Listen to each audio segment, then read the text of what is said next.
allegiance to the flag of the United States of America and to the republic for which it stands, one nation, under God, indivisible, with liberty and justice for all. We could remain standing as we always do, remember our men and women in the armed forces. And if we could also remember Kathy McCormick.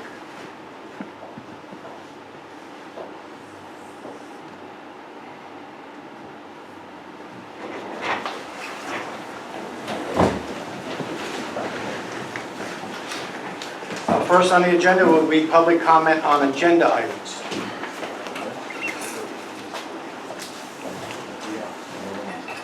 Yes.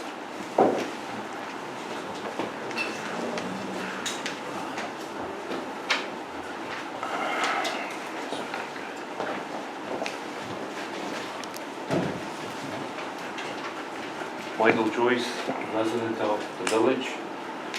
I was looking at the agenda items, and we're going to borrow through all the bonds $6 million.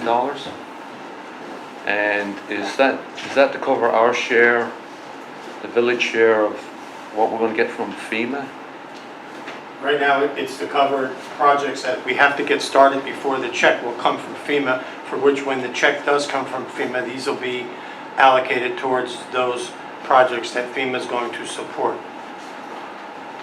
Okay, but that's nothing to do with our responsibility as a village members. Will the, I just answered your question, will the village of Highland Falls have will they need to participate in the money that FEMA gives us to make us whole again? Yes. Okay. It's always been that way. Okay, my next question is, I understand that municipalities, I'm sorry, I'm Irish, I messed up that word, but there's a ceiling as to how much money we can borrow. Where are we at right now? Because I believe we have outstanding bonds. Of course we do. Yeah, and that's fine. Of course we do. And with those bonds that are outstanding, and this total sum of $6 million, where are we at with our ceiling height? We're on the high end of the ceiling. Do you have a number? No, I don't have a number before me. Next meeting, If I can, I will. I'll ask you next meeting. That's okay. Anything Okay. else? The Open Bridge, I'm surprised I didn't word it out. Thanks be to God. That bridge has nothing to do with us. Well, it does in a sense. Yeah, we travel over it. Right, it brings commerce. Yeah, I know that. And it's an escape route. Anything else? When the abutment wall was compromised on the Bear Mountain Circle site, did that abutment wall move? I don't think we And how can, much we did it we move? can't answer that. That's not, I don't have any knowledge. We're not on gonna it. answer that. It's We all don't know. POC. Okay. So we didn't look at it. It's in the All right, okay. Well, I'm just, So Michael, I'll just answer a couple of the questions. The Open Bridge, you're right, that's very important to us, especially for me, because I go there to get to work, right? So I'm glad it's open. And a lot of people are asking the same questions you're asking. But the other question you had is a $6 million bond, part of what FEMA is going to give us. FEMA is going to give us 75% of what we asked for. The other 25% we have to come up with. Now there's another 12.5% that may come from state. So really our share of whatever it is that we're going to ask for, and so far we're asking for about 36 million. Okay, 75% FEMA will cover if they said yes to all of that. The other 25% we have to come up with. That's the answer. Debt ceiling. We do have a debt ceiling, unlike the federal government, because the debt ceiling in the federal government is suspended. Our debt ceiling is 21 million. We're very close to 21 million after all of this. oh, okay. Okay, well, next meeting, I'm sure I'll have a precise figure from the mayor. No, I didn't say that. So I hope you come, but I didn't say what you just said. You nodded. Sir, I don't know if I'll have the information you want. But if I don't, I'm sure Trustee Guerrero could help us.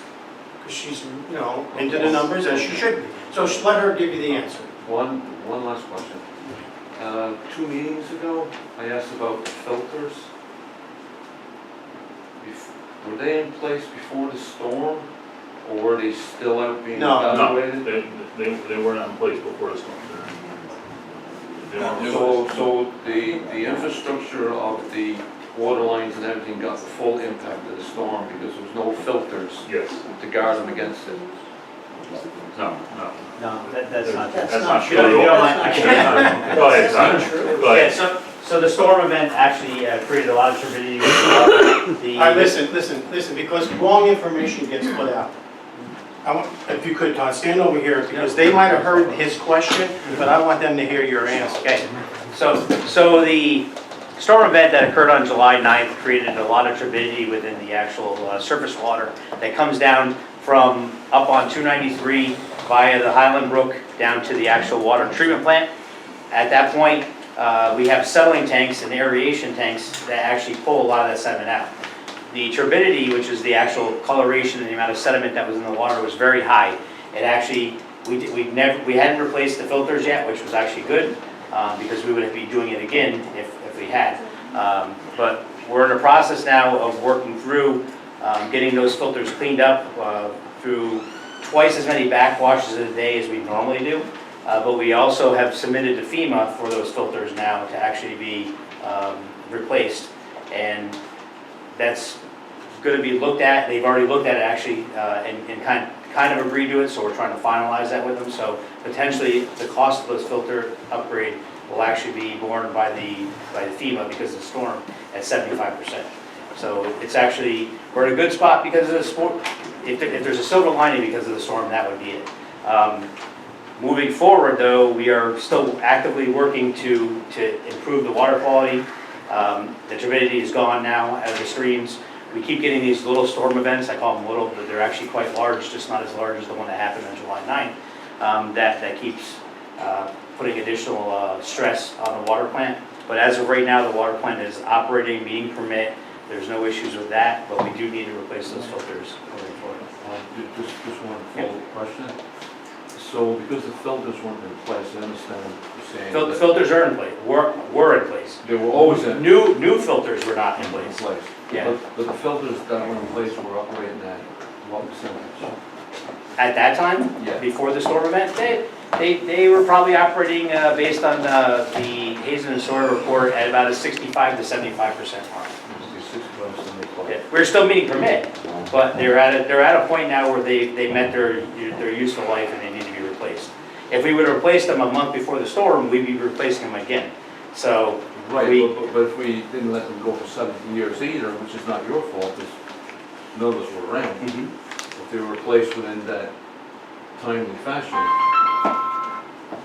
a lot of the residue that might be in the pipe now wouldn't be there. that's not true, because what's in the pipe right now is based on the cast iron that we actually have in the ground or the steel we have in the ground. You actually get what we call tuberculation, which is a mineral chemical reaction that creates, if you've seen the pipes that come out of the ground right now, they have almost like a growth on the inside of the pipe.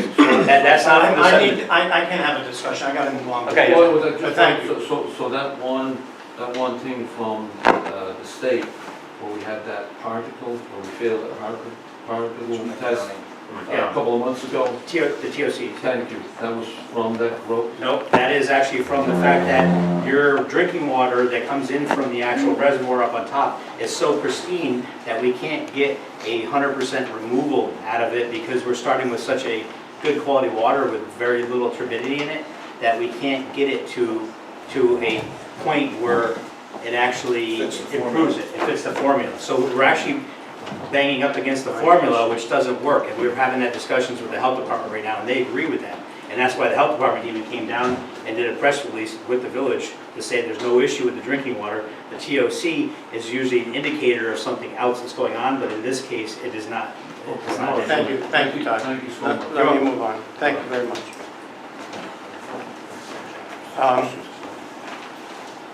Okay, Still public comment? on agenda items. Yes. Yeah.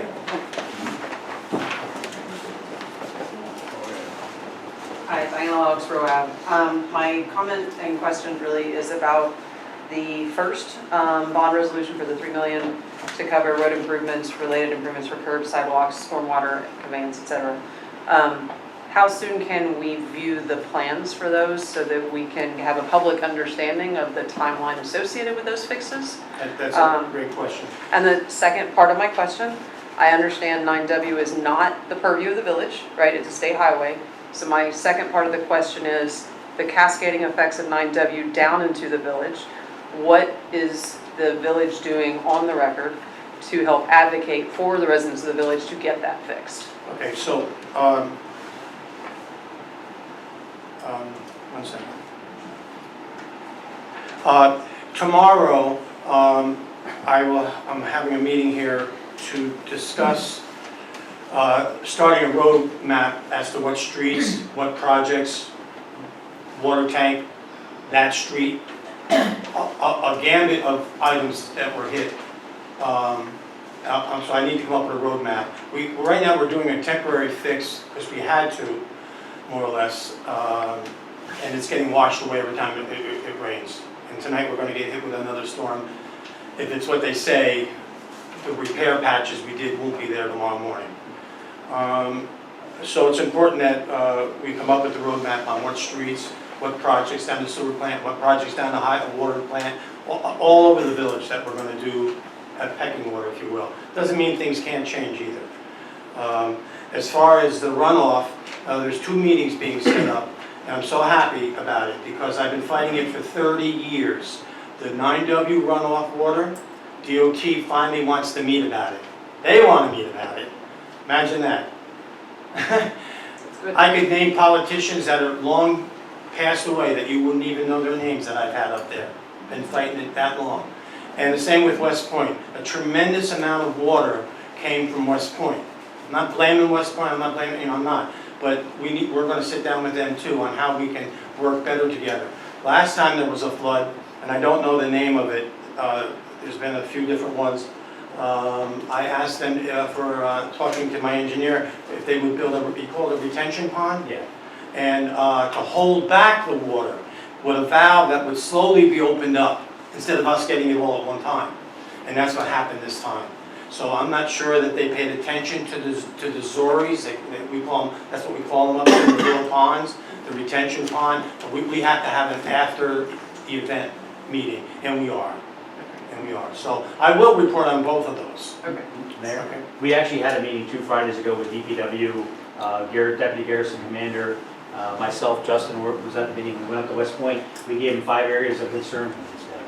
We gave him 5 areas of concern, working from north to south, which was the Clites area, which was the water was fed there via the housing development up on top of the hill on West Point. They were concerned as well about that. They're already looking at doing maintenance up there. Coming down and around the corner, we have everything that comes off of the golf course that gets into Highland Brook, which creates turbidity, so there's sand, anything they had on their construction site out there with the new building going up, so they're addressing that concern. You had mentioned the basin.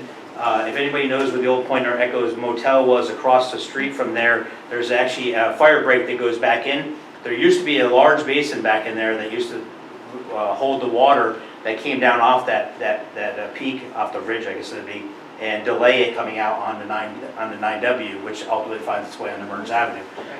That, we went up and looked at it after the storm event. It doesn't exist anymore. It's all filled in. The trees, the leaves, everything out. So that's going to get, they're looking at redigging that out. They're looking at dealing with Morgan Farm as well and how the drainage is handled up there because that washed out the culvert. That was why the section from the rock cut down to the James O'Neill High School was shut down for so long on 9W. On top of the washouts on the side, that culvert at the bottom was actually washed out and it undermined the actual overpass going to the high school. So we had those areas as well as, let me think what else. There was one other area too that we discussed with them. They've already looked at putting maintenance together. Actually, The retention pond by Stone. the retention bond by. That's the one that's the one Right I off built. of the new development Yeah. there, that Yeah, retention that was pond's it. all overgrown, they have to address. Yeah, they're going to address that too. Yeah, that was. It's basically regular plastic and drew come together. If you drew a straight line up the hill, it's Up towards Stone Lewison? Yeah, Yeah. it's all the water runoff from Stony Wilson. Yeah. So It's every- there. Okay. Yep. Yeah, so when they built the new houses up there, being about for 20 years ago, the original houses were actually on the downhill side, so everything would stay on West Point. Now they have all the retention basins on the village's downward side, which, so they're gonna go up there and take a look at them. From the aerials that we saw, we didn't go up and look at them, but the aerials we saw, there was trees, shrubs, and everything else growing within those basins. So they're gonna go up and re-maintain them and verify that their flow control structures are actually working properly. So we had that meeting, and then we're finalizing the schedule for a DOT bid. I Yes. had a question just based on Diana's question, right? And that is, you gave us a cost estimate of $2.5 million about Burns Avenue and the runoff. Yep. Does that include everything you just mentioned for $2.5 million? It does and it doesn't. What we looked at, I know that's a bad answer, but we looked at putting some money into redirecting the two DOT crossings that come down and hit Mearns in that, as well as doing some additional work into Satterley, because everything that comes off of 9W goes to Mearns, goes around the backside and goes to Satterley, which then ultimately ends up in Ondiora, where we've already done our first phase of the project. So there's that's not money. part of the $36.5 million asked from FEMA? That's, okay, No, $2.5 it is, 2.5's in there, but we would need a DOT permit in order to redirect that flow around. Our intent would be to take the flow to the south along the downhill side of the slope with a series of manholes collecting both the two drainage pipes coming underneath 9W and bring them around and dump them into the wetland, which then ultimately makes its way over to the backside of Satterley. And we would rerun new pipe from Satterley down to Ondiora, thus getting everything out into the Hudson. Is a wetland, is that private property? It is, a piece of it is actually the village, and a piece of it is actually, I think, the Glues possibly. Yeah. We have 5 acres. Yeah, I think it's split between the two properties. I see. So there is money in there, but these numbers are just real rough with FEMA walking around saying, hey, this looks like this much money. They were ultimately trying to get above the actual threshold, which got the storm declared. Now we have the storm declared, we're submitting the request for public assistance, which will go in tomorrow, because we had a meeting on Thursday to discuss that as well with FEMA. And then we will actually have an assigned manager, which will come out and look at every one of these projects and allocate money to each one based on what they see as well. Jim? Yeah, just, Hey, Todd, I got a question for you. I'm sorry, everybody. My name's Brian Frederickson. I live at the top of Mountain Avenue. All right, I've been very vocal about the damage in the water runoff that first hits the house is coming off the two water runoffs by the water department. And at the top of 218, Stony Road, Sunline, that whole area. There's three major water flows that dumped all that water into the brook. I am one of the first houses to get hit with that water, and I took a lot of damage. My elderly neighbor and my neighbors below me up until Burns. In your report before, I did not see that you had done an assessment or you came up with an assessment for damages there. You mentioned a lot of other damages, but we sustained a lot of damages from Burns going up on that left-hand side if you're going up. Understood. Right? On Mountain Avenue though, right? Yeah, on Mountain Avenue, where we've taken a lot of damage back there. I was able to speak to Justin about that. He came on by. They did red tag my house because of that, as well as my neighbor's house. We have a lot of damage on that. On your damage, on your overall damage report, you listed 5 areas. We all took damage there. Even the 3 houses above Mearns got wiped out. One of the things that's in the other report, there's another one that's independent that has a lot of money put into it for retaining walls along the brook. Yes. And the problem that we have there is twofold with the brook, is we need, and this really goes out to the public, we need surveys of your properties. We can only do work that's within public property, meaning that if your survey shows that the wall is actually on your property, then that will fall underneath your potential individual assistance. If it's on public property, then it's a potential that FEMA will cover the cost of repairing the wall via the village. So we're in the process right now, and I've been talking with the mayor, everybody up here, about trying to figure out how we can get a copy of everybody's survey that has an abutting. You can just ask him. I got mine right here for you if you want it. Before we leave, get a copy of Justin's, it's right about there. that, Yep. and we'll get that over. Yep. Okay, but one of the things is I have that report. That wall is on my property. Okay. That wall was not meant to hold that amount of water. Either were those outflow pipes over by the water tank. We couldn't process that. I have video of that changeover from clear water running down Mountain Avenue to Stone and Brown, 306 to 311. I have that video, I posted it on some of the web boards. So the stuff that made it on Mountain Avenue, if you tell me if I'm wrong, is the stuff that came off the West Point area It came on down, the north yes. side, and then And one of the issues that I had for my house is when they paved the roads, they didn't leave the 1.5 inch curb on the driveways. So all that water, I got hit with both sides, the front of the house, which I was able to make a dam to divert that water. did you back have the to street. LVL in your front yard? Yes. Okay, yeah. Okay, so you saw that, right? Yep, I saw it, yep. Okay, but the back got destroyed too, so I got hit from both sides. Understood. Okay, one of the things that I'm very concerned about is the contingency plan, if FEMA doesn't come through with individual assistance. I've already run through all my savings. I got 5 kids, the insurance is not paying for my hotel anymore. I applied for HCAR. I'm running out of money to make the house livable. Okay, I still don't have hot water because I'm switching everything over. What's the contingency plan in the village for us? From an IA perspective, which is individual assistance? From somebody from the village, because that wall is what's causing, that wall is gonna eat a lot of budget going into repairing it. Especially all of us, if you live above Mearns up there, we all took damage to our walls, the fences, all that contains water that wasn't supposed, all that water, it's not meant to hold that. And not to make any excuses, but all, No. 10 inches of rain, Oh, I know, It's I unreal. understand, trust me, And a I majority- understand it. yeah, you're so high up in the village that Yes. all the water that was hitting you was actually water that was generated outside the village coming through the village. Coming through, Yeah, so that's a major But it issue. gets brought in from the outflow Understood, pipes yep. into that brook. Yeah, you have one that comes across And what I'm between the two saying is- tanks, one down and then off Yes. West Point, yeah. Because I have a few friends that I can call for those plans, and the one thing is if the village outflow pipes weren't able to handle the water, that caused the damage to our walls. I mean, we're waiting for FEMA for personal property, our houses, but those walls, I shouldn't have to spend my FEMA funds on. I got 70 grand worth of damage to my house. FEMA gives up to 41. I got quoted by an engineer, 30 grand for just a plan. I'm gonna eat 30 grand out of the 41 on, on just plans for the wall, not even the walls. I just wanna know if there's any if there's any contingency plan for this. Sure, I don't know, the mayor just walked out. I hear what you're saying, right? Everybody who had got the red tag, yellow tag, they're looking at $50,000, $100,000 damages to their homes. And even if FEMA came in, they wouldn't pay that 100%, right? So where are people gonna get that money? There's RUCO, and they're promising $50,000 a household up to. Yeah. And then there's HGAR for $2,000 for wherever you're living now, right, or your mortgage. Yeah. But I hear what you're saying. You're saying, listen, at least give us a break. The village give us a break by With taking these care of the walls. wall. Yes, That's her answer. that's what I'm trying to say here, is that it wasn't owner maintenance that failed here. We did not do something to those walls or that caused those walls to fail. Yeah. Okay, I have video of what happened up there, and I want to be able to submit that to that engineering meeting that you're gonna have, because I was filming the whole time for all 8 hours of that water. We did not cause that as homeowners. I did not build a deck that went in there.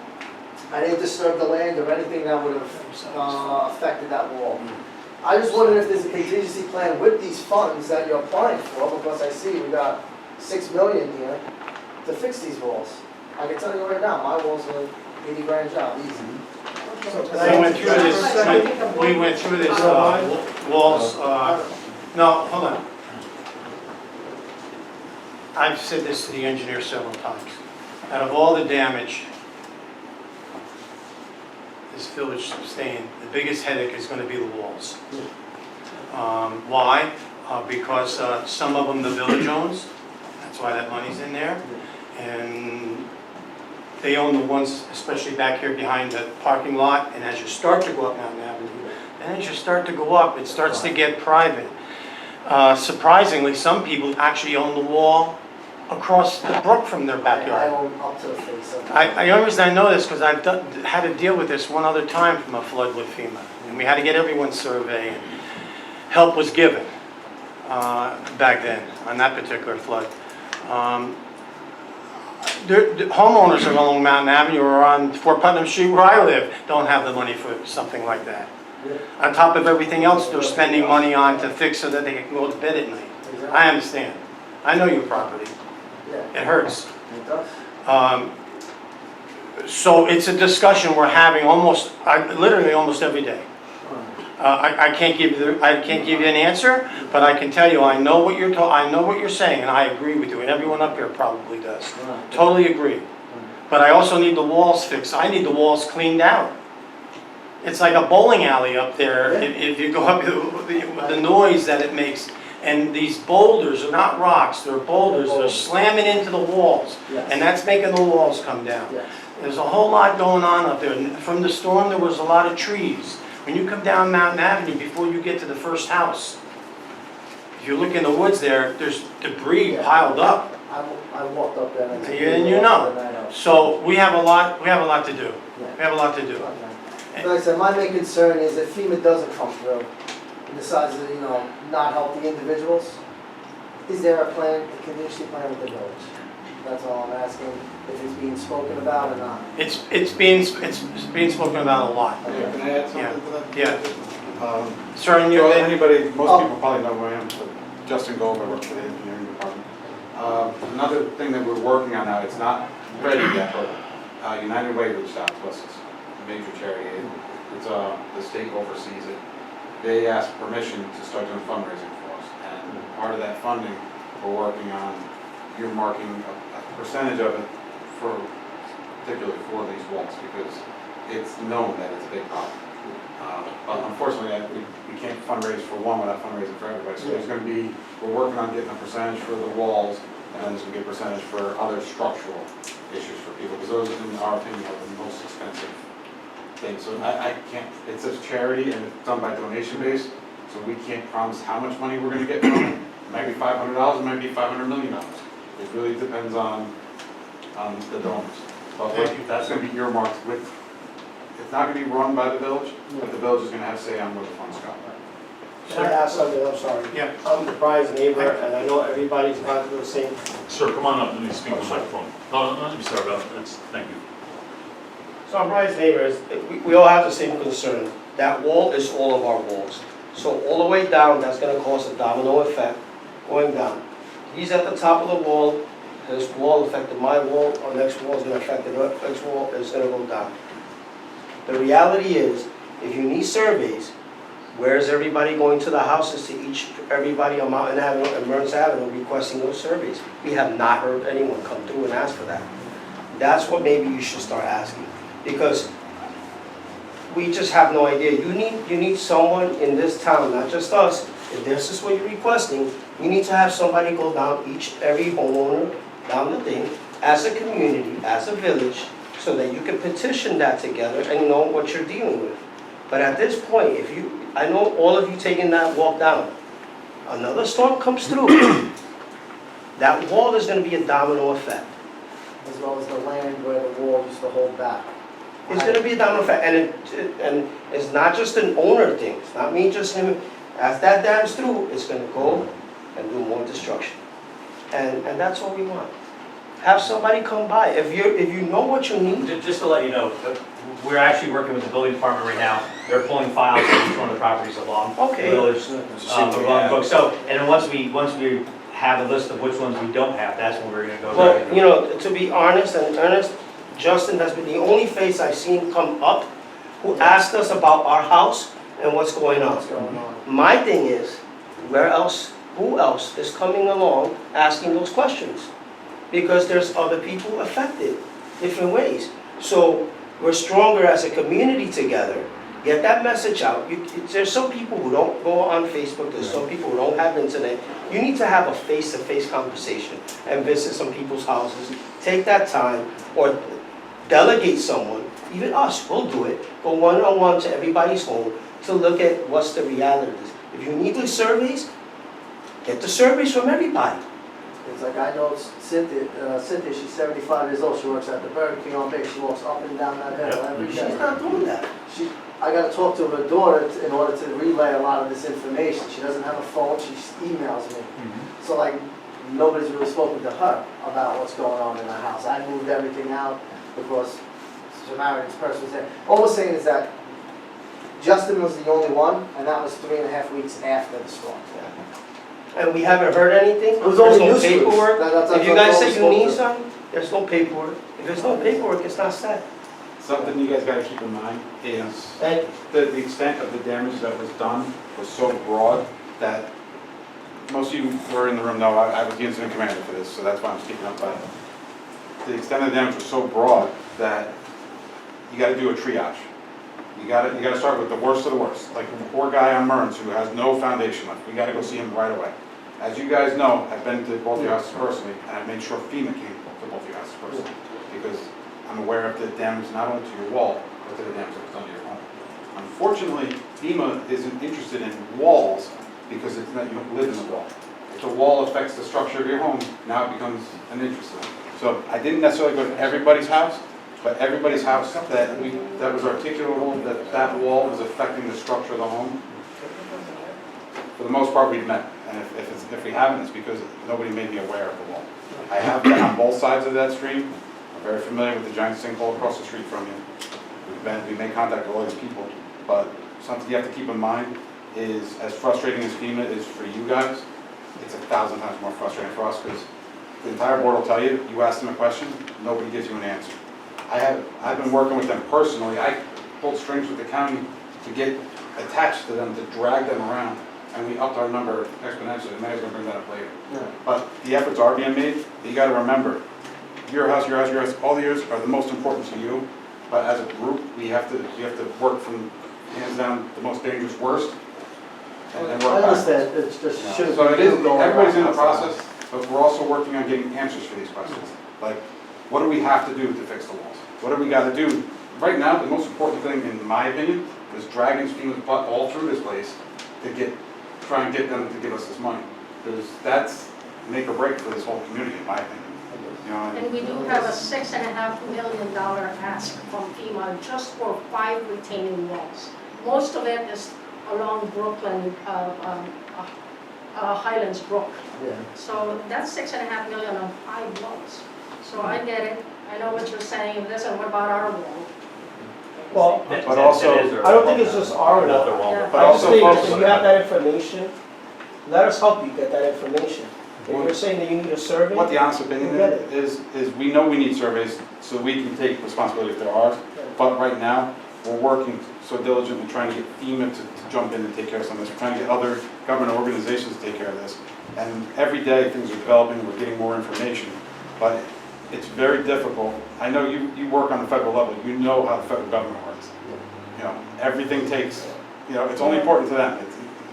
You know, if they need something, they want it yesterday, but when they get it to you, you get it when they get Justin, it. I got you on that. You know what I'm saying? Listen, we're not jumping. What I'm gonna on say, that. just, no, jumping no, on no, it. that's not, And but we're not what I wanna say though is questioning anybody you guys, who I haven't spoken to about that, I'll be available after the meeting, come and see me, and whatever we can do to resolve it, we will.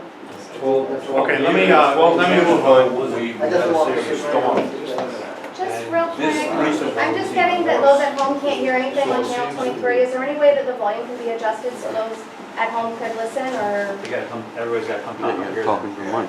I just have a big even mouth. that so I the know mic? what No, I know, I'm just No, getting word from, so if I you- can't hear anything. If you want to talk, yeah, come up, because even though you think you're projecting, it's not, so, Okay, Jen? yeah, just a couple quick things, because there may be one or two more questions. I agree with a lot that's being said, and it's great that you guys come to the meeting, because sometimes it just gets missed with all the craziness going on. So, if you think that we're not in a spot we need to be, by all means, you know, I'll give you my cell phone number right now, or after the meeting, or any of us, get us, and we'll come. I mean, I'll be on your street this week, so no problem. I mean, we just, it's a lot, and some of it we're set up for on a village level, which is, you know, village and town is the smallest level of government, so some of it we're set up for. You know, the municipal roads, the bridges, but some of it we are not. And dealing with the state and federal government on a good day is difficult. To try to get it on a bad day, it just seems physically impossible, and it's definitely taxing. No pun intended. On the bonding, just everybody keep in mind, our ceiling is actually a little bit more. It's actually 22 million. I think it's 22,538,000. Very close to what was said, no big deal. And there's ways you can break it out. You can separate some water and some sewer so it doesn't actually affect the total ceiling. So if we have to get into ownership of walls up that entire brook, we might have to figure out where funds are coming from there. And also keep in mind that this is just an authorization. We're saying we may need this much money.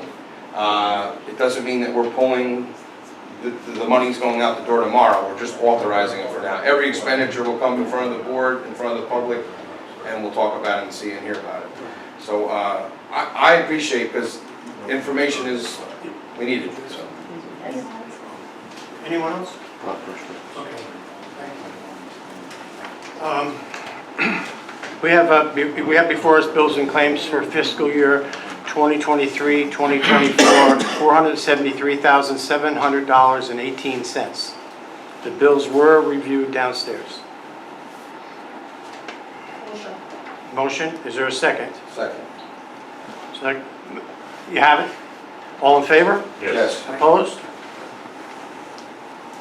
Motion carries. Can we approve also now on the agenda the regular meeting we had a couple of weeks ago on July the 17th, 2023? Make a motion. Second. Motion by Gary, seconded by Jim. All in favor? Yes. Opposed? Motion carried.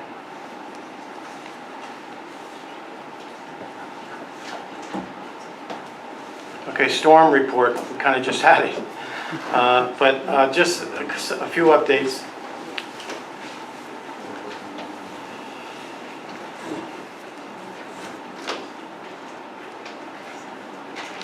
Justin, did you go through the numbers? Which numbers? The red flag? I will now. There's nine red flag homes, which means they're destroyed. I think it's 68 or something. If I could help you with that. Justin, come up here, not sure. Mayor, there's a different classification, red tag, yellow tag, and Well, whatnot. the number I gave you- I'm reading the numbers you gave me downstairs. Yeah, but it's a more specific. Go ahead, Justin.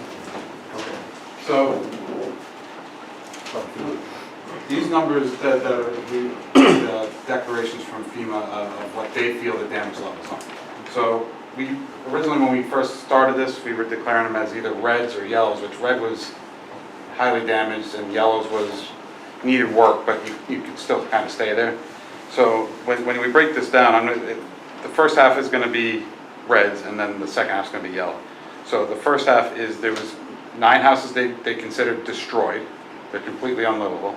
There's 84 houses that had what they call major damage. So those two numbers, the 9 and the 84, would be considered our reds. Justin, that's exactly what I was going to say. Okay, I'm sorry. Unless something changed a half hour ago. No, sir. I just wanted Go ahead. I wanted to make sure we didn't. All right, you didn't give me a chance. There's 9 that were destroyed. There's 84 that have major damage. There's 12 that have minor damage. Yeah. And there's 6 that are affected. Yeah. Not quite sure what that means, but. Well, the 12 and the 6 are what they would consider that yellow tag.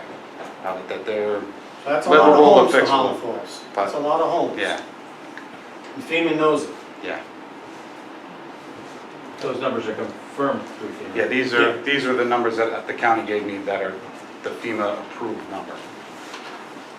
Give us an update on the water tank. You want that? So at the last meeting, we authorized, or the village board authorized up to $250,000 to go and to stabilize and to repair the million-gallon water tank. If you'd seen that at all, as you're coming down to Mountain Avenue, that tank got inundated with water from a pipe that comes underneath 9W and splits the 2 water tanks. There was blockage that got created, and it actually diverted the water that comes through. Got that video. Yeah. You want that too? Yeah, hitting both of the water tanks. The million-gallon tank sustained minimal damage, but it was undermined. So what we did was we brought in a concrete company that specializes in stabilization of this nature. They went out and they drilled 9 piles, 5 feet into bedrock. They're about 24 foot deep, and 5 of that's in bedrock. And we actually injected those with concrete. And then they installed what we call chairs on those, which are actually supports that go and hold up underneath the bottom of the concrete that was exposed. And then we were able to level the tank. It wasn't far off level at all, that was really good. Once we got it leveled, we were then able to clean out from underneath the tank the debris, sticks, gravel, everything else that got pushed underneath the tank, clean it out, and then we injected high-strength concrete into that void and created basically like a mass foundation underneath it. So it's doubly supported, once with the chairs down the piles down to bedrock, and the other one is actually the concrete that was filled underneath it. That work has been completed. It was completed late last week. Today and through this week, we're going to work on stabilizing the 16-inch water main that was also exposed. We'll have that probably stabilized here by Thursday, and then be able to backfill around the tank Friday or Monday at the latest, which will then complete our repairs to the tank area. That 1 million gallon tank is very, very important. It feeds water to both the village and the town. Without that, we wouldn't be meeting permit for our potential fire issues or anything like that. So once we get that completed here by the end of the week, that tank will be filled back up, and we'll have 1.5 million gallons of storage at all times moving forward. So it was something we had to get onto quick. We got on it quick. We got it fixed, and moving forward, that's one thing that we had to check off, because without that tank, it would have been very bad moving forward for both the village and the town. Thank you. Justin, Todd. Yep. The 500,000 gallon tank? Yep. We're gonna do some cleaning around that as part of this project as well, because I know there was some washout on the back end. Yeah, we're actually gonna, that's been kind of the last thing that we need to do triage wise, but there is some minimal cleaning that's got to be taken place around there, because some of the sediment built up around the backside of the tank. So we'll get it so that we expose the actual top of the foundation all the way around. And there's also, we haven't been able to look on the backside of the 1 million gallon tank, where we think there's probably some additional material that's got to be removed, but that is the next step. Once we get the 1 million gallon tank all backfilled, we'll go and actually, remove that material around both the tanks if needed. Okay, thanks. I had a question about what Justin said, right? So how close does that get us to the threshold that FEMA is looking for the number of houses damaged before they give us individual assistance? Yeah.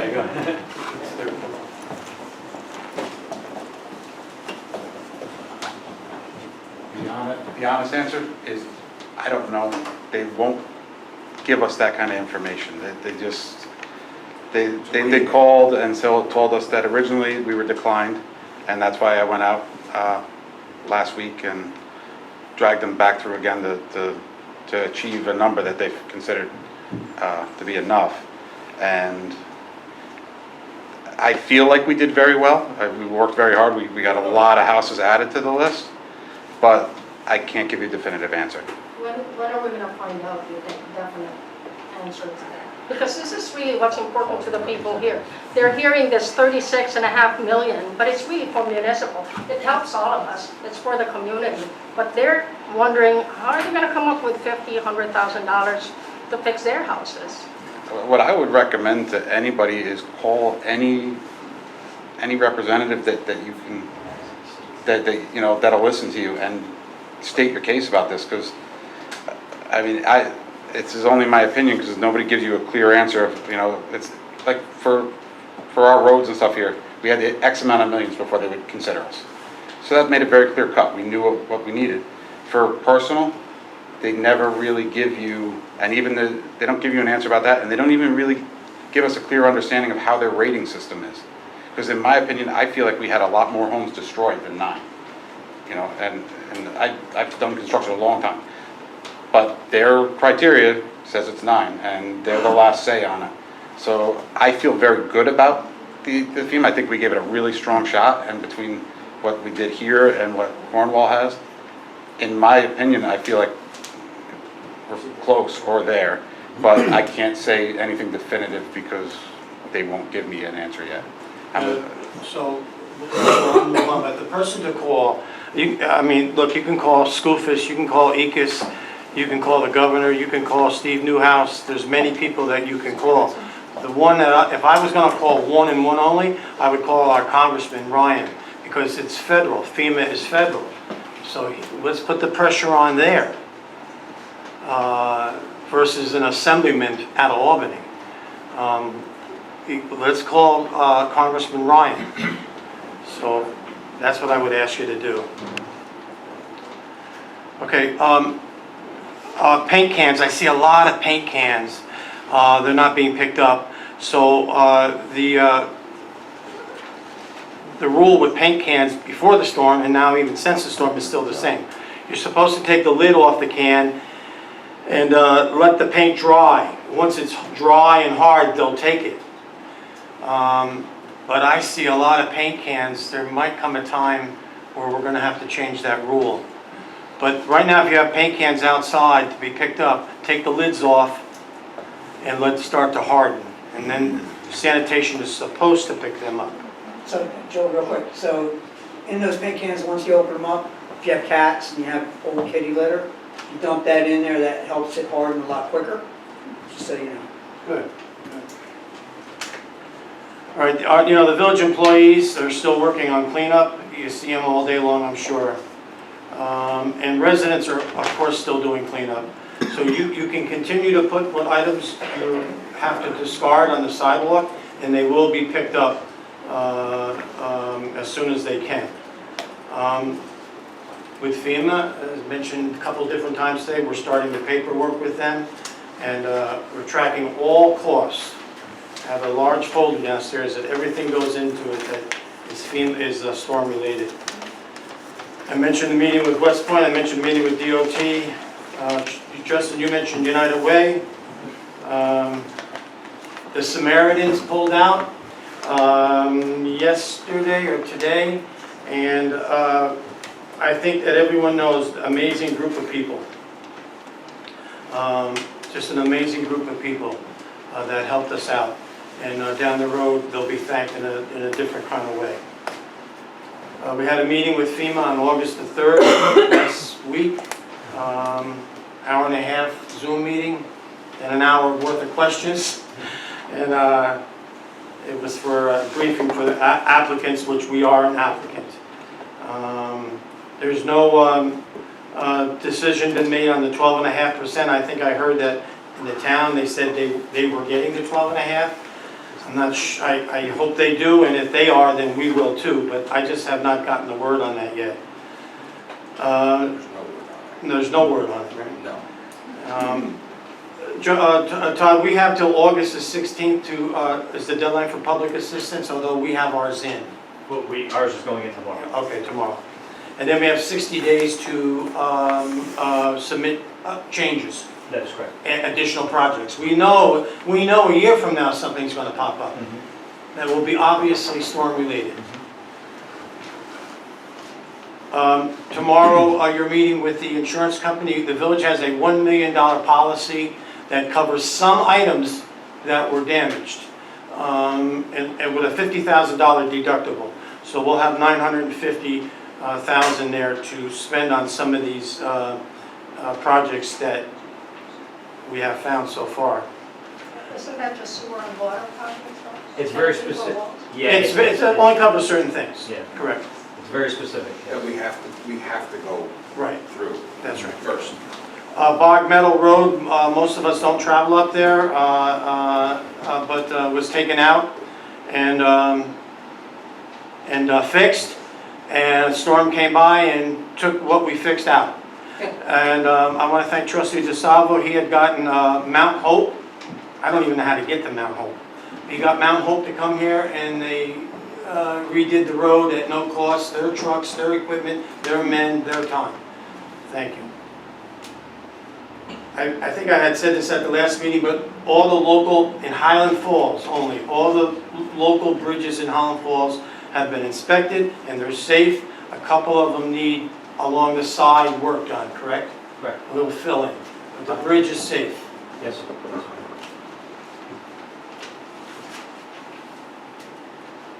We did the update on the water tank.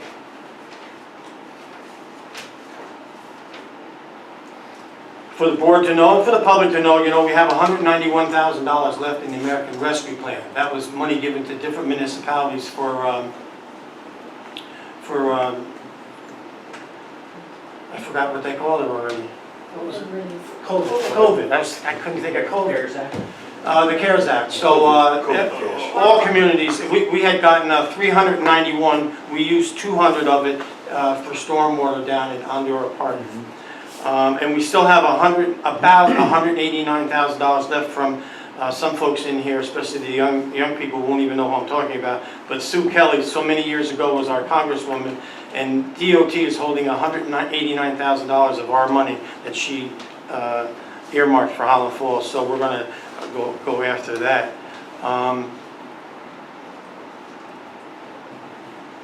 And let me say something about Ondura Park.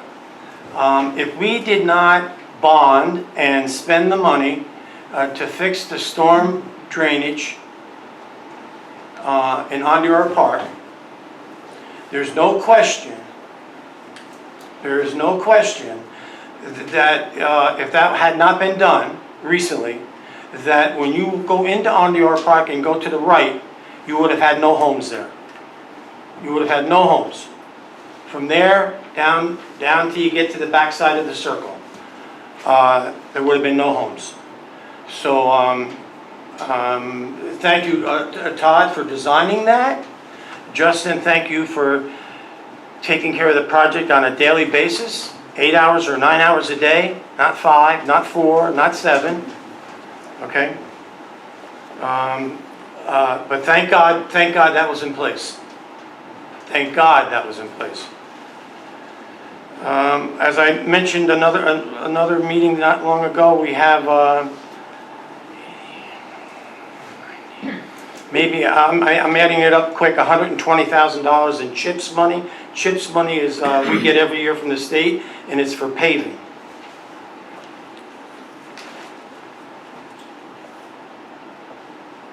I would ask the residents to be very, very careful when a contractor is knocking on your door, because they're here. The legitimate ones are here, and the vultures are here. Believe me.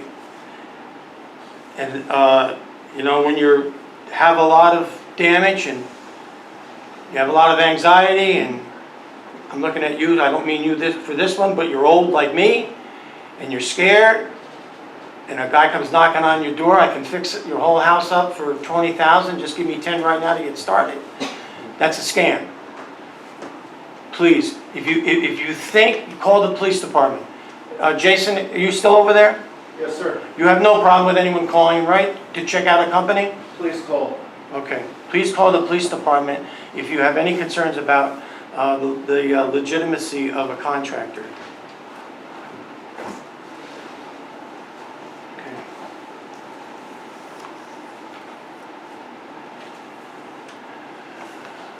Next on the agenda is for the town of Highlands has an application in with proper insurance for Kids Day at Thickens Field and Rowe Park.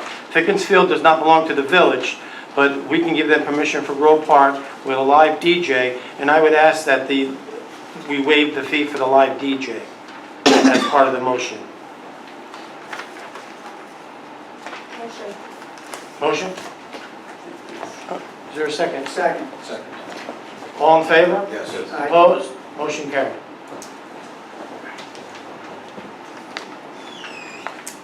Next on the agenda is a recommendation from the village clerk. We haven't had a purchasing agent in several months now. And so she has a recommendation here for a part-time account clerk, Carissa Marvin, effective immediately at the rate of $20 per hour with a maximum probation as recommended by the village clerk.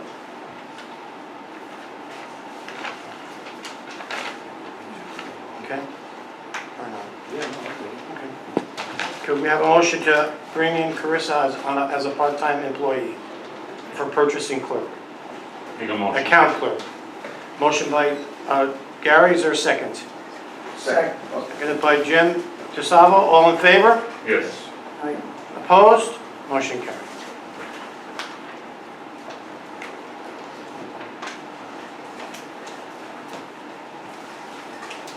Okay.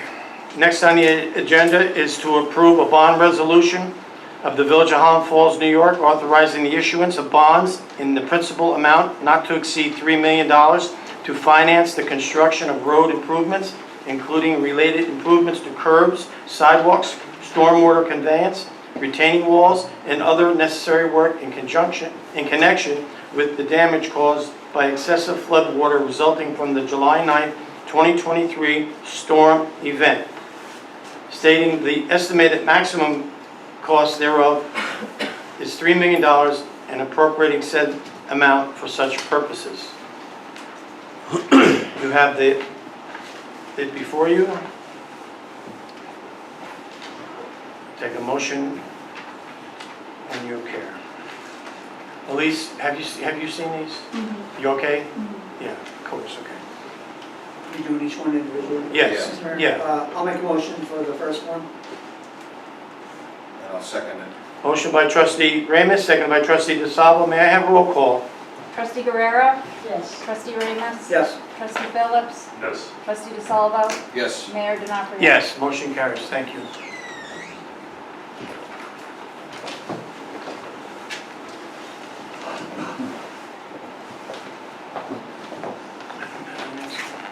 It's all, they're all attached.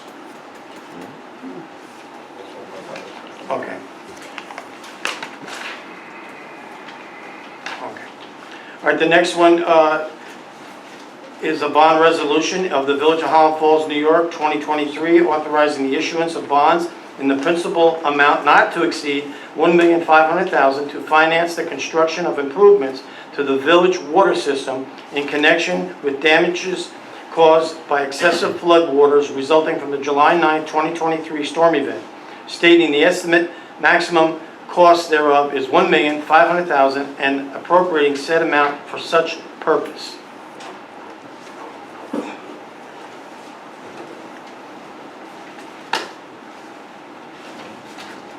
So moved.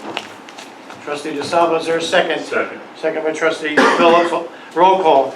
Trustee Guerrero? Yes. Trustee Ramus? Aye. Trustee Phillips? Yes. Trustee DeSalvo? Yes. Mayor D'Onofrio? Aye, motion carries. Thank you. And the last one is to approve a bond resolution of the Village of Highland Falls, New York, authorizing the issuance of bonds in the principal amount not to exceed $1,500,000 to finance the construction of improvements to the village wastewater/sewer system in connection with the damages caused by excessive flood waters resulting in the July 9, 2023 storm event, stating the estimate maximum cost thereof of $1,500,000 and appropriating said amount for such purpose. So moved. Trustee DeSalvo, is there a second? Second. Trustee Phillips, may I have roll call? Trustee Guerrero? Yes. Trustee Ramus? Aye. Trustee Phillips? Yes. Trustee DeSalvo? Yes. Mayor D'Onofrio? Yes, motion carries. Thank you so much.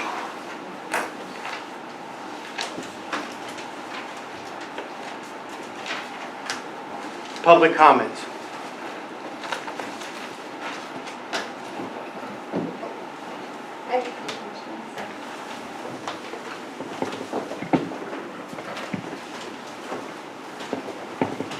My name's Alina. I have a few questions. First, in regards to the water tank, the 1.5 million gallon water tank that we were informed at the last meeting only had 6 feet of water left in it. How much water was actually lost out of the tank? And that was from a water main break, right? But we lowered the tank, right? 'Cause of the- No, it actually was from the water main break Oh, that okay. that occurred on Old State Road. So going from 30 feet down to 6 feet is basically, you lost 800,000 gallons of water approximately. Okay, how quickly does that happen? It can happen very fast with the size pipe that actually, you have a 16-inch pipe running down Mountain Avenue through Eagle Valley, a roundabout way, but a 16-inch diameter pipe could push somewhere in the neighborhood of 5,000 to 6,000 gallons a minute through it. And that's a 12-inch line that was over on Old State Road that was broken, so. We got enough of the And- pressure, so. Yeah, and yeah, we have nothing but pressure, but on top of that is we didn't realize it was broken right off the bat because of the fact it was going into the stream that was actually going into the Hudson at that point, so. Okay, very good. Just wanted some clarification on that. Now, in regards to the garbage that's all still out and around town, is there going to be like an official date that we're no longer cleaning up from the flood damage? Or not? Eventually, but it's not yet, not Okay. yet. And I also wanted to ask about Center Street. I know I've been in contact with several people regarding Center Street in general with the drainage issue that we're having, but the actual drains, I don't think that they've come by to been cleaned out. Is that on the schedule anywhere? Because that is continuously flooding now with Center- every rain. Center Street drains. Oh, the drain, When we cl- that's gonna be part of the FEMA project. I can't hear you. That's gonna be part of the FEMA project. Yeah, I know, but are they cleaned out? No. All the drains have been cleaned out. Okay. Mayor, the one she's referring to, it will be cleaned out. We're making an appointment to have it cleaned out, and we're gonna run a camera for to see where the problems lie.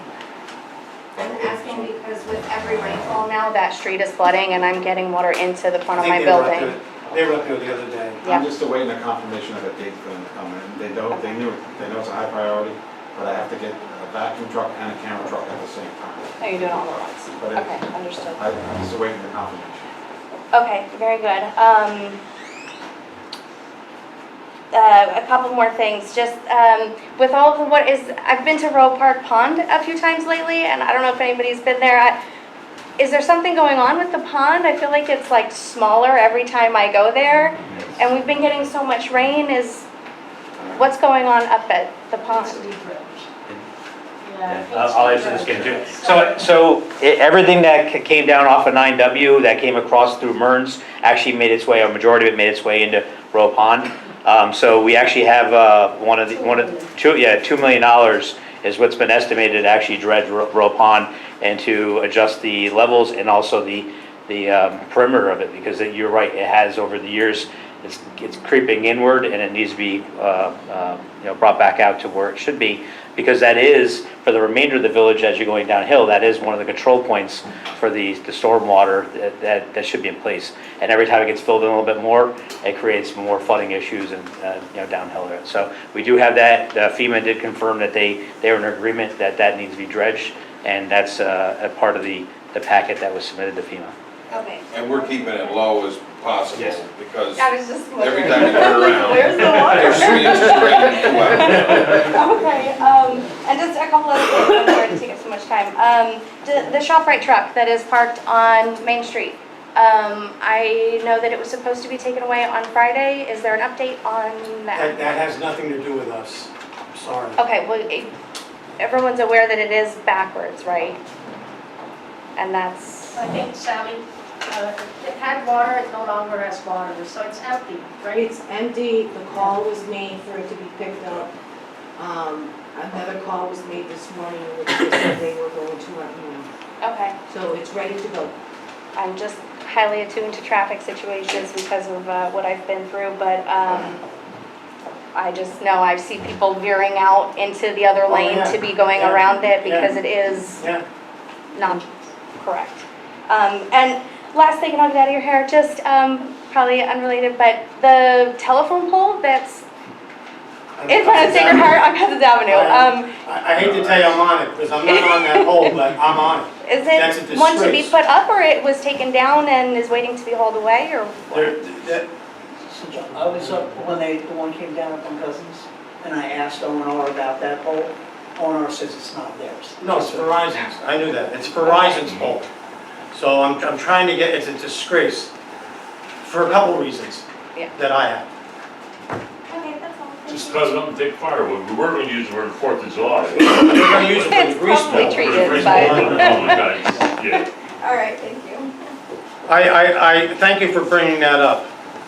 You've been working on that for a It's while. it's truly, for me, it's an eyesore. 6 months? Yeah, it's been, At least I think it's been more than that. Yeah, but I mean, yeah, it's ridiculous. thank you, thank you. Anyone else? Yes.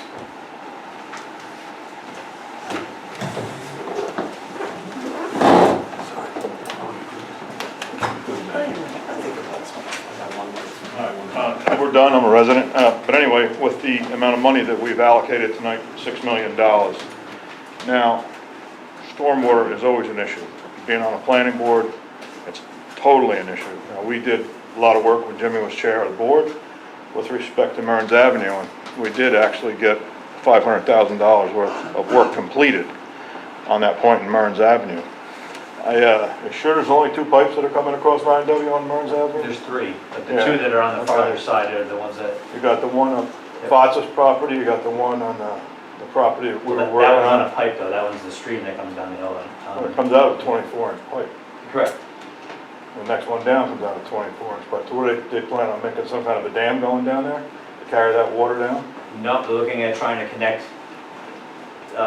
manholes off of them and turning them 90 degrees and on the 2 that are to the south and bringing around the back. We actually had a design done back in 2004 that we presented to DOT, but the DOT, based on not wanting to claim any type of responsibility, it wouldn't issue us a permit to go on their property to do the work. Okay.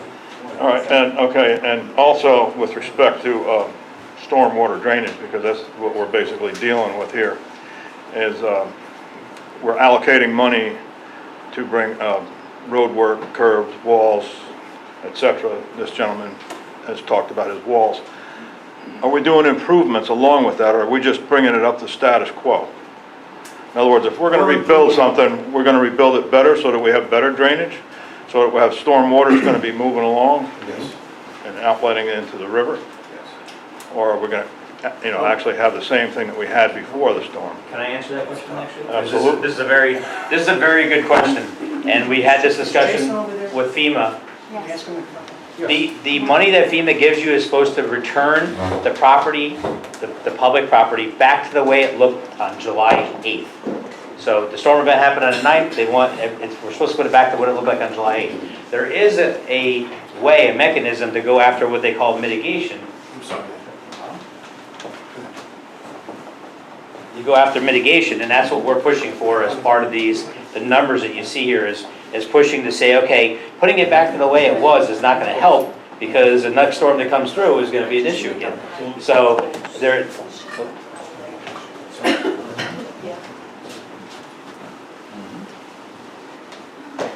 So it will require additional work with FEMA to actually get that done. We've been successful in other municipalities on storms that happened in the last couple of years of actually getting that mitigation and utilizing the DEC as well as the Army Corps of Engineers as examples to why we need to improve stuff. Because the governor put out a memo back in April that said when you design a culvert now, you actually have to take the 100-year storm event and design it for 20% additional flow, which is a good idea. 20% might not even be enough though, based on the storms that we're seeing now. But we're going to chase FEMA for every dollar that we can for mitigation. A lot of times it goes into an appeal process where they just don't randomly say, yeah, we're going to give it to you. But we've had a lot of success in the last 3 years chasing additional money down. I'll give you an example. There was a culvert over in the village of Brewster back in Ida that got wiped out. They wanted to give us $88,000. I fought for $689,000. And we filed a couple of appeals, and we actually ended up getting the money, which took about an extra 4 months, and that's why we have to do this bonding in order to kind of get things moving forward. But it took about 4 months to get to that point. So if you're working with the federal government, or if you ever worked for the federal government, it doesn't happen quick. But we've been staying right on it. We've had the meetings that were scheduled. Justin's been pulling them back, even though they don't want to come back. He's been pulling them back to see additional houses. To get our numbers up so that we could try to get that IA established as well. So I think right now the village has put as much attention and needed into this, everything that we've done to get us to the point we're at and pushing forward and I think, so the question is, you put that evidence on. correct. Actually, it's not just bringing it back to how it looked July 8th, but those improvements. Correct. Needed to have done so that. Yeah, so when it comes like for instance, the walls, if we end up determining that walls need to be replaced, putting them back in as laid up stone is probably not the right idea. Putting them in as concrete walls and getting the water out of the area as quick as possible would be the best way. We did do a quick analysis to see what it would cost to redo all the walls along the brook with all new concrete walls, 3 or 4 foot higher than what they were now, take everything else out of it and do that, but you're looking at like a $40 million project by itself. So there's going to be some areas that we do some creative things with based on turns. You know, when you get down to the parking lot here, the water doesn't want to make a 90-degree turn like it's designed for. So we're looking at mitigation and how we're gonna handle those circumstances, anything that behind people's houses. And like the mayor said, if you go down there right now, there's numerous large boulders in there. Just removing a boulder will help the flow, yeah. So we're pushing FEMA for every dollar we can possibly get out of them. But with every dollar that we get out of them, we have to now kick in another quarter, you know, to get that dollar. So it's better to fix it the right way this time, and that's what we're pushing for. Stay right there. Yep. With respect to West Point, like Joe mentioned before, the Zurich, we all played up there when we were kids. It's a swamp, basically. You know, we skated on it, we played on it, we did all kinds of stuff. Now they're using that as a water retention pond. So if they're gonna use it as a water retention pond, and this is where you come in, go into the government, then make it a water retention pond with a weir, so that they can let water out, so that they can handle the amount of water that's up there. Same thing with the village That's what farm. it's supposed to be. Yeah. With the village farm, you got the 2 beaver ponds up there, and they have water coming down the mountain, all rock, through the whole valley. Yep. And that exited in between the tanks. So if nothing is done there, making some kind of a weir where you can let water out and you can lower the water in those areas, the same thing's gonna happen again. Correct. So we have to actually go after this problem through the federal government. Correct. That's their problem, not our problem. We no longer own that land. So these are the things that I would like you to initiate. We've already had, like I said, a pre-meeting for about an hour and a half. Myself and Justin went over and met with the emergency preparedness team at West Point, as well as the DPW and the deputy garrison commander. So we had those meetings. We let them know what our issues were. We asked them if they had issues at all with the village. One that I totally forgot about was below McDonald's. There used to be a dam in there that used to be for, with it not being there now, that washed out Station Hill because of it. So they're re-looking at that. They were the ones that removed that dam about 18 years ago. Yeah, it was. It wasn't. For no reason. Their reason, Mayor, was that kids were swimming in it, and it was a liability to them, so they knocked it out. That was their reason. It's really a shame. Yeah, I mean, people could swim in Roe Pond, so it wasn't a good reason, and they admitted it wasn't a good reason. Unfortunately, we're in a position right now where I can't touch that because it's their property, so we've asked for some good faith for them, which they agreed to. We're gonna take a look at designing something that's actually gonna control that water and take it straight out, rather than diverting it down and washing Station Hill Road out again. Because every time, from here forward, if we don't fix that issue, Station Hill, every time we get a storm, it's gonna have the same, it's gonna happen again. So, I also asked for, just so you know, I also asked for the plans from the actual development up there on the hill, for the housing development, because they did install 1 or 2 additional basins above the actual swamp. But based on discussions with them, they said there are controlled structures on there. The problem that you have though is, if you had a storm, a couple days beforehand, there's already water sitting in there, and then we get 10 inches of rain, that compounds it very fast. The swamp's already the capacity. It's just a constant dumping downhill is what we see in Cascading, yep. And I think that area also goes towards, you had mentioned on Mountain Avenue, it comes down through that gate that's there's usually a truck usually parked back in there? Yeah. Yeah. I got the video for that. Yeah. Because it floods that sewer there, Yep. and then it kicks up whatever's in that manhole there, Yep. and that comes onto my driveway in front of my house. Yes. And what also happens is when that floods that sewer there, it actually backs up into the water plant. So we ended up having 9 feet of water in the basement of the water plant too, because there's no place for the water to go to, because that goes to the sewer. So it's a chain effect that happens. Do you have anything else? No, I think I'm. All right, thank you. Thank you. But I think that basically, with the government, there's 3 things you gotta do. You think about it, okay? You thought about it already. You talked about it already. Now it's time to do something. So, and the only way we're gonna do that is, like you're saying, go after Pat Ryan. We also have a senator in the state. Now, New York City just got $100 million for people who came into this country illegally. Why can't we get a few $1 million to repair ours? I was born here. I was born on West Point. How about us? Thank you. You're welcome. Is there anything else? Could you just elaborate on what damage was done at the sewer plant? I know we went over what was done at the water plant. Yep, so the sewer plant had actually more damage than the water plant. Okay. What happened with the sewer plant is when the bridge got knocked out on Old State Road, just below that, there was a pinch point. There's almost like a 90-degree turn in the actual brook that comes along. That washed out 40 foot worth of the bank on the east side, which is the downhill side, which actually uncovered the 8-inch sewer main that was a clay tile type sewer main. So we lost 150 feet of the sewer main, which actually goes under the brook because it was installed in the 1930s. But it goes under the brook, and what happened at that point was all the water, because now the sewer main's broken, went into the sewer main, including gravel, sediment, everything else. That made its way all the way down to the wastewater treatment plant because it's not far down to the wastewater treatment plant.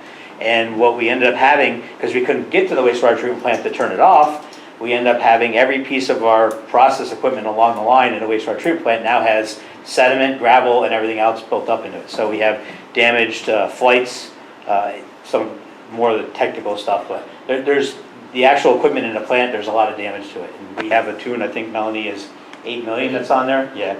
And that's to upgrade, not even to upgrade, that's to replace the damaged equipment within the wastewater treatment plant, suck out all the sediment, all the rocks, gravel, as well as clean and fix the sewer main between the area where it washed out and down to the bottom of the stream. So. Thank you. All right, okay, just very briefly. That's a lot of money that's being thrown around, right? We're expecting money, but we're also bonding. We just bonded 6 million. What was our initial debt before the $6 million bond? Close to 10.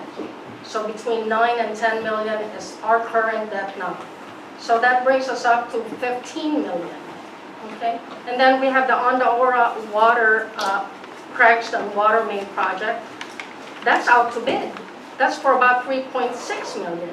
And I'm sure with today's prices, that may be a little higher. Is that right? Potentially. So that brings us up to 19 million. This is not money that FEMA is going to give us. That's money that you're going to pay. We are borrowing this money under your name. Okay? So, so how do you pay for that? You either increase taxes, your taxes, to pay for all of these, right? Or we cut spending. And there are a lot of places we can cut. I've mentioned this for 2 years. I know, Ms. Well, you didn't say anything at the last budget meeting, right? Yes, I have. I've been saying this for 2 years. There's many places to cut spending.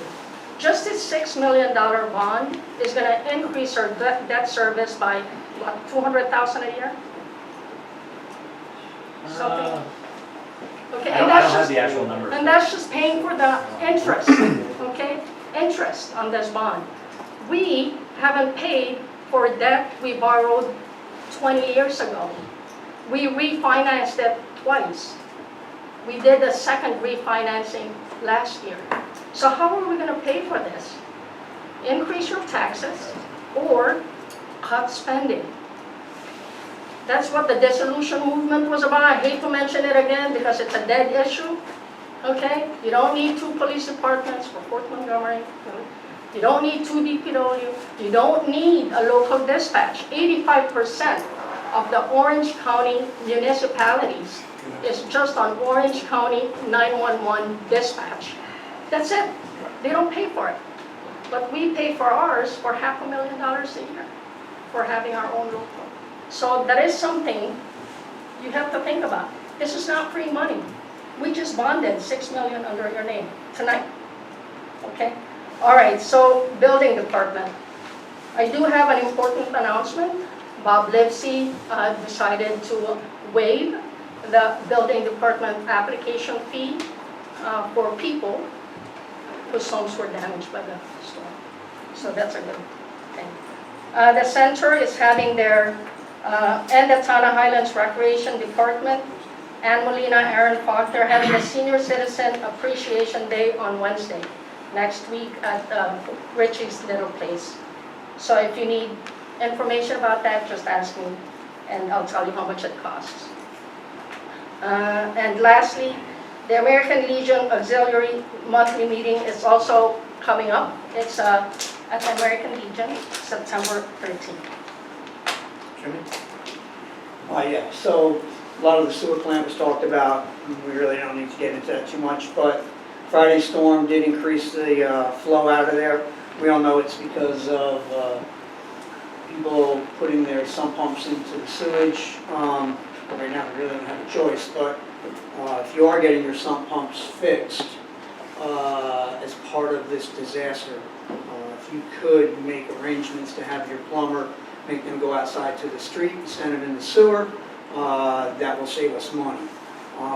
One other quick thing, so, I did a postcard campaign just before COVID hit, and we got the South End gate. I think we should probably, I want to get together with you and get a postcard campaign together that we can send to everybody on the federal level, including the president. So we'll get 4 postcards together, 2 for our senators, 1 for our congressperson, 1 for the president. We get everybody in the village to sign them. I'll stand out on the market like I did in the past to get some help. We can get these signed really quick, and hopefully that can make a difference. Because when they get a boatload of postcards in their office, they kind of perk up. Gary? Yeah, Gary. Just real quick, I have, mostly everything was answered by questions that were asked and answered by Todd and the mayor. Bog Meadow, everybody can imagine we're at 98% full. All the other reservoirs are filled. The plant average for the month of July was around 540,000 gallons per day for the month of July, like I said. Also, a thank you out there to Mountain Hope for doing Bog Meadow Road. Right now, I was just speaking to Jimmy. They were out there and they put quite a bit of item 4 out there, and they did one hell of a job. I mean, kudos those guys. It was good. Unfortunately, the rain we had washed away a lot of it. It's still passable up there. If you're going up there, just be careful for the meantime. I mean, it's just be looking out where you're driving, looking out where you're walking. And also just remind people up there when you're bringing your dogs and stuff, that we do have rattlesnakes up there, so be careful. Please be careful. So, and that's all I have. Thank you. So just a couple of quick things. I agree with Mr. Dunn in his comments, especially not only to our federal officials, but also our state officials. And this is the reason why. If we go off of a $36 million number like was brought up tonight, right now, if FEMA, formally approves the municipal part of it, they take care of 75%. If the municipality on our side has to cover 25% of that, that's $9 million, not 6.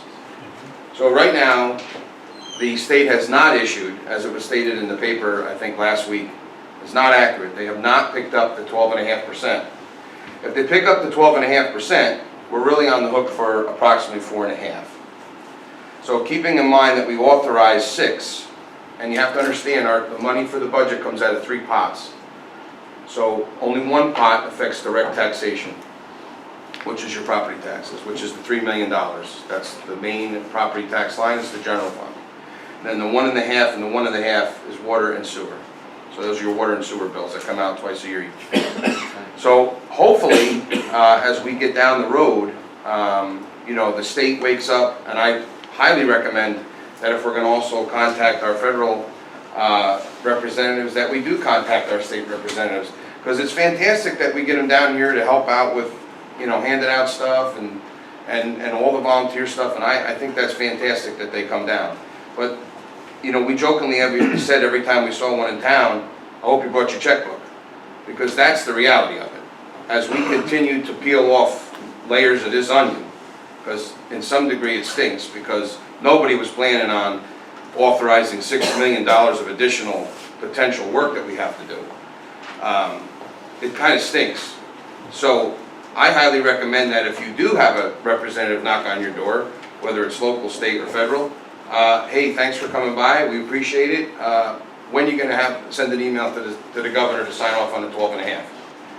When are you going to send an email to the president to take care of, make sure he signs off on this? Because that's where the metal is going to, that's where it's going to be important for us financially. We will have to make tough decisions come budget time. Again, I do think our cash side is pretty good. And we're gonna have to make some adjustments to what we have to do. And I think some of the plans that we have, that we wanted to do in the future are gonna have to just shift around a little bit. You know, again, nobody wanted to plan on an additional $6 million in funding for things that, some of which we did. Some of the a lot of the roads that got destroyed, we paved already. We paid with cash, or we paid with past borrowings that were already paid off. So, you know, that we were hoping not to have to deal with for 10, 15, 20, 25 years. So, it's very, very, very disconcerting, but we have to get through it. And my goal of saying all this stuff is that, please, let's not try to scare the public.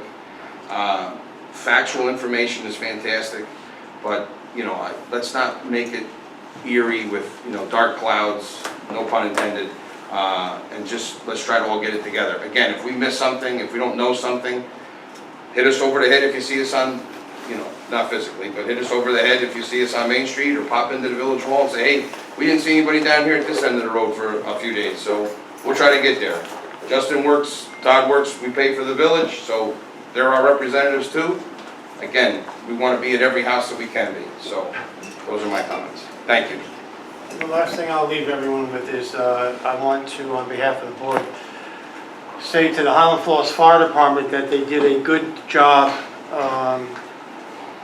at the fire at Andy's Restaurant, just a couple doors down. Yes, it's closed, they had smoke damage, but I'm sure they'll get in there and rectify whatever needs to be done for the building department to allow them to open up again. But we have a very small fire department. It was a good stop by the fire department. The store had been closed, the restaurant had been closed, it wasn't open, and so there were issues there. The fire had a good start because, again, the restaurant was closed. Thank you very much to the fire department. Take a motion to adjourn. Make a motion. Second? Second. All in favor? Yes. Opposed? Motion carried. Thank you so much, everyone.